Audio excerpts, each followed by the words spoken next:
When I first got drafted, I can remember like yesterday. I was sitting there watching the computer, and I kid you not, my name come up, and I get drafted. So I call my mom. I was like, "Hey, mom, I got drafted." And she's like, "Oh, congratulations." So she's like, "What happens now?" Like, so then I was like, "I don't know. Like, I didn't know what's going on. Like, what was gonna happen? Nothing." Next thing you know, a phone call calls me, and it's the area scout again. He was like, "Congratulations, you getting drafted, and we're gonna send you to Arizona in like 2 weeks."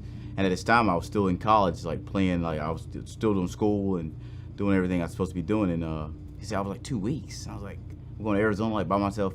Granted, I've never been no farther than 5 hours away from home, which was Georgia. And I was like, all right, and I didn't know what I was getting myself into. So I get on a plane. Sure enough, I get on a plane. I go to Arizona and I land. And the first thing I noticed was a cactus. Now, me from the South, like we don't see cactus or anything like that. So I was like kind of amazed by it. I'm like, this is a cactus. And next thing you know, I look at my phone. I was like, man, it's hot. Like I was like, it's really hot. So I look at my phone. It's like 102 degrees. And like, in my mind, like I'm thinking, I'm like, what did I just get myself into? Like this is not what I was planning it was gonna be. And sure enough, I get another phone call, and it was like the clubby or just somebody to pick us up, like a travel guy. And he was like, hey, I'll meet you on the south side of the curb. I'm in a white van, and we'll go to the stadium, and we'll get you all booked in and ready to go. And I was like, all right, cool. So I get in there. And granted, I'm not the only one in there. There's like, we're sitting there waiting for like 20 minutes, and the other guy was landing, and I can tell that they're baseball players. Just by the way, they just look, you can tell a baseball player from a mile away. And so we all get in there. Next thing you know, we just start talking and introducing ourselves and what position we play, and we start hitting it off really well. And as we get to the stadium, I see all these fields. Like, there's just fields everywhere. I'm like, I just know one field. And I'm like, where's like the main field at? Like, that's all I know. Like, and we get in, and I get my clothes, and I only had like a couple shirts and no bats. I didn't have any bats because I came from college. We had the BB cords. That's when they first came out with them. And I get there, and I meet the clubby. I met Date Moore. I met like all the front office. They were there, and it was really nice because they're all like welcome me in actually. And I felt like it was a good thing because I was shied away from, like, I've never been away, like I said, like 5 hours away from my mom or anything. And I was like, I called my mom when I land. I was like, Mom, what is going on? She was like, hey, just do what they say, just follow it. Like, you'll be fine. I'll take care of you. So sure enough, I did.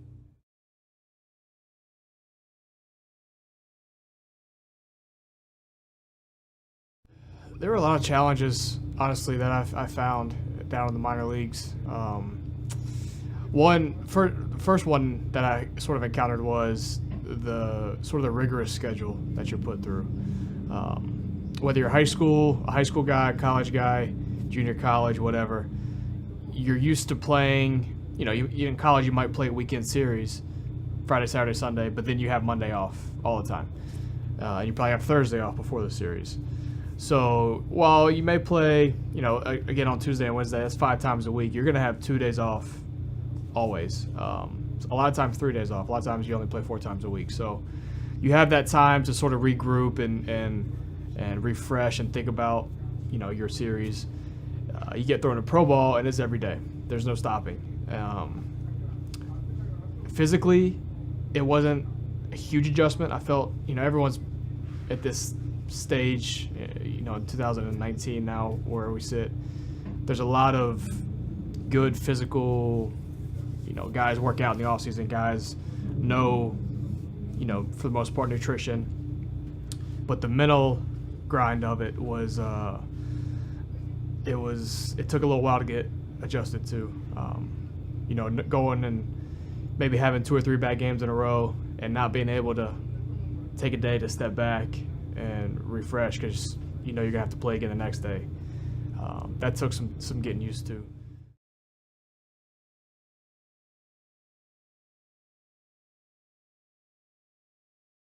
First thing that really helped me out getting from little old Macon, Georgia, coming to Arizona to play ball every day, full out, just going balls to the walls, was friendship. Like I try to make everybody. I try to be friends with everybody. Basically, that's what I try to do.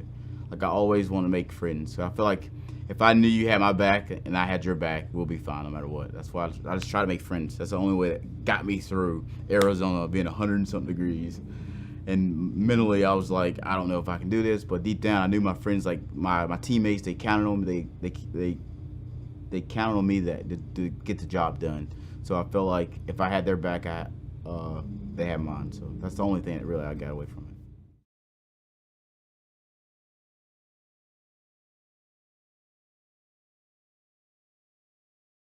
Don't give up, because you're gonna want to 1,000 times. Through my career, I probably wanted to quit at least 4 or 5 times, like in like different seasons. I mean, like it's a mental game. It'll get to you. It'll make you feel like you're just not good enough. It'll crush you if you let it. I mean, granted, I've had times I was calling mom, like, Mom, I can't do it. Like, I literally physically cannot do it. Like, some of these guys are better than me. I can't hit the slider. I can't do this. I can't do that. And the first thing she would always tell me, like, don't say you can't. Like, don't say you can't do anything. That word doesn't exist in my family, so. That's awesome. She don't like that word. Yeah. No. Really, like the love of the game is really what helped me. Like, just love playing. There's times where, showing up, like, you gotta love to play. That's, you look at the players that play 162 games, which is rare, but these guys that play every day, like, they love to play the game, number one. Like, they just love playing the game. So it's not a big deal for them to be a little sore, or if they have a bad day, they still love playing the game. So that really helps overcome. That helped me overcome to where just loved playing, get out there every day.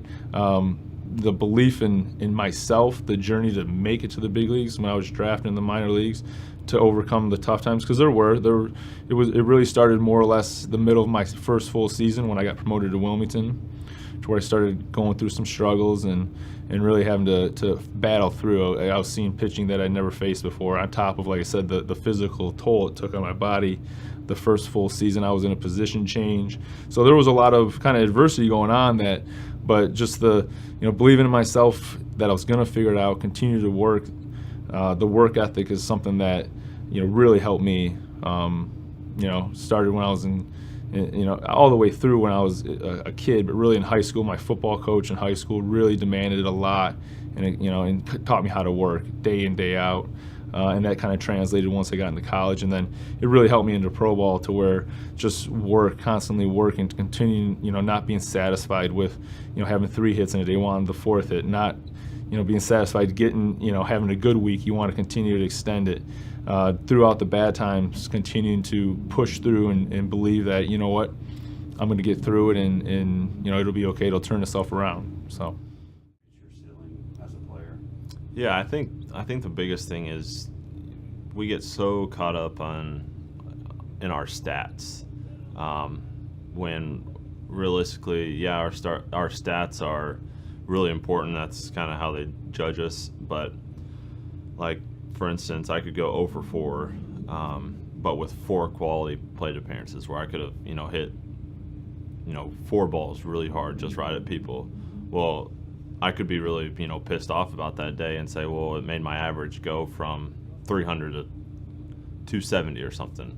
But in realistic, I should be looking at it like, hey, I had a great day. I hit the ball hard 4 times a day. I know the results weren't there, but the process was right. And I think for me, when I just focus on trying to do the right things and focus on the process and not worrying about the results, then it frees up my mind so much more, and I can actually go out and enjoy the game. And I think during the minor leagues, because everyone wants to get called up to the next level and try to rush your way through it, and you have to put up good stats to get called up. But if you worry about the stats and worry about the results, and it puts so much more pressure on you. So I would say work as hard as you can and worry about the process. And try to forget the results, because honestly, once the game starts, you can't control what happens. I mean, for me, I look at it, I can work hard all day, try to do everything I can to get better, but then once the game happens, whatever's going to happen is going to happen. If I'm going to make an error, it's going to happen, but you learn from it and move on, and stuff like that. Just like I said it, but just enjoy each day. It goes quick. I mean, I feel like I was just drafted yesterday, and you build some of my best friends, or guys who I came up in the minor leagues with, and those relationships are really what this is all about. And guys, some of my best friends, they're not playing baseball anymore and stuff like that, and you miss those relationships. So I mean, I'm looking back at the minor leagues, and there was some really, really fun times and really good memories with some really good guys, and just enjoy each day and don't take it for granted. Yeah, if I could go back and do it differently, I wouldn't look ahead as much as I did. As far as what I mean by that is, when I was in AA, I wouldn't look at the AAA guys, see how they're doing. See, oh well, all right, I'm playing left field in AA. The left fielder in AAA is struggling. I should be getting caught up soon. That's a slippery slope to go down. Try to play GM, because you never know what the organization is thinking.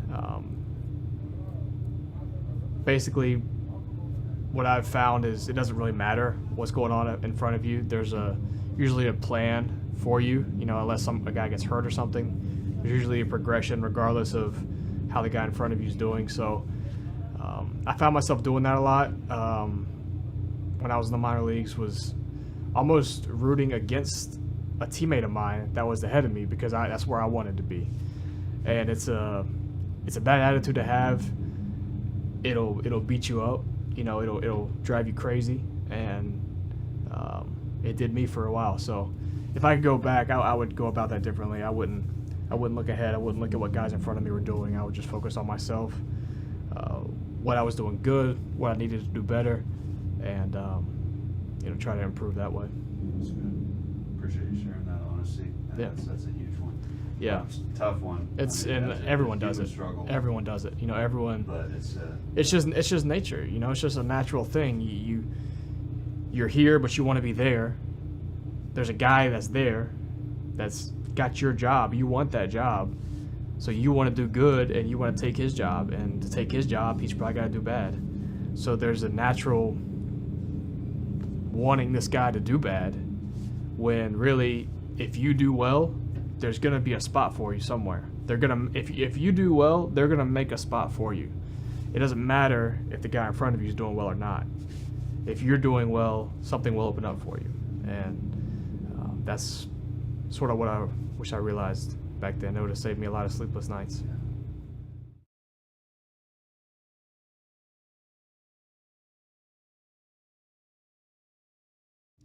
When you sign with the Kansas City Royals, our expectations are simply this. We want you to learn the rhythm of professional baseball. It's very different than anything that you've been a part of. If you come from a college program, you're playing 3-4 days a week, limited time on the field with hours that are capped based on the NCAA. If you're coming from high school, it's certainly a different rhythm as well, a different type of program. Once you join professional baseball, it's every single day. And you really have to love what you're doing. And so we simply just want you to learn the rhythm of professional baseball, find out what it's all about. We are not judging or evaluating you from a statistical point of view those first couple years. We just want you to adjust to professional baseball. But understand this, you have an obligation to continue to grow this game. And you have to understand that somebody came along before you, played this game so well, and inspired you to want to be a part of professional baseball. You have that very same obligation as you go forward to inspire other people to want to be a part of this game. So when you put that uniform on and you step on that field, you are focused on giving the very best effort that you possibly can. When you are done for the day and you enter society and you take off the uniform, you have an obligation to be a great citizen, to be an outstanding member of your community, to do the right things, because you're still representing the Kansas City Royals, you're representing baseball, but more importantly, you're representing yourself and your family.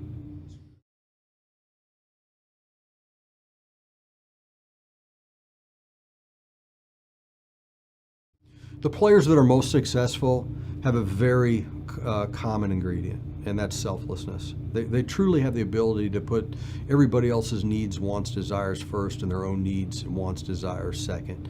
And by doing that, they take the focus off themselves.